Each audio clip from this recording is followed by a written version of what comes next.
దీన్ని వేయడానికి కారణం ఏంటంటే నేను పుట్టినప్పటి నుంచి నాకు తెలిసినప్పటి నుంచి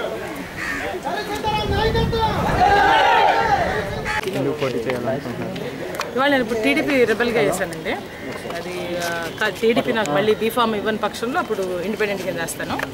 ఎందుకు వేయవలసి వచ్చిందంటే అందరూ కూడా రాష్ట్ర పరిణామాలు చూస్తూనే ఉన్నారు. లాస్ట్ 5 ఇయర్స్ నుంచి, లాస్ట్ 10 ఇయర్స్ నుంచి ఏం జరుగుతుందో.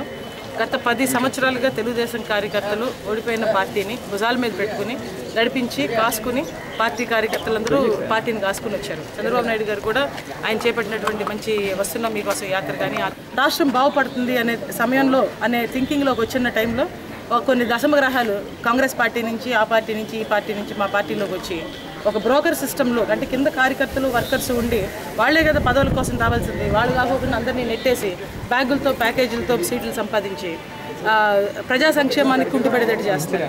ఇది చాలా ప్రజాస్వామ్యంలో చాలా చీడపట్టిన దాని కింద నేను పరిగణిస్తున్నాను. ఎన్టీ రామారావు గారు కనుక బతుకుని ఉంటే మనక్షోభతో చచ్చిపోయి ఉండేవాళ్ళు. ఆయన ఇలాంటి బ్రోకర్ల కోసం నేను పార్టీ పెట్టింది, ఇలాంటి బ్రోకర్ల కోసం నేను ప్రజాస్వామ్యంలో ఎంత అంటే ఆయన అంత త్యాగాలు చేసి ఆ రోజు పార్టీ పెట్టింది. ఆయన యూత్లోకి వెళ్ళి దగ్గరలో ఎవరైనా చదువుకున్న వాళ్ళు ఉంటే, మాధవరెడ్డి గారు వీళ్ళంతా చదువుకున్న వాళ్ళు ఉంటే, బాబు నువ్వు చదువుకున్నావా, నీ దగ్గర డబ్బులు లేకపోయినా పర్వాలేదు రా అని సీట్లు ఇచ్చి నామినేషన్ ఇచ్చి గెలిపించాడు ఆయన. మహిళలను కూడా అంతే సగభాగం ఆస్తులు సగభాగం కల్పించి, అంతేకాకుండా 33% కాకపోయినా చాలా ఎక్కువ పర్సెంటేజ్ సీట్లు ఇచ్చేవాడు ఆయన. ఎంతోమంది ప్రతిభా భారతి కాడి నుంచి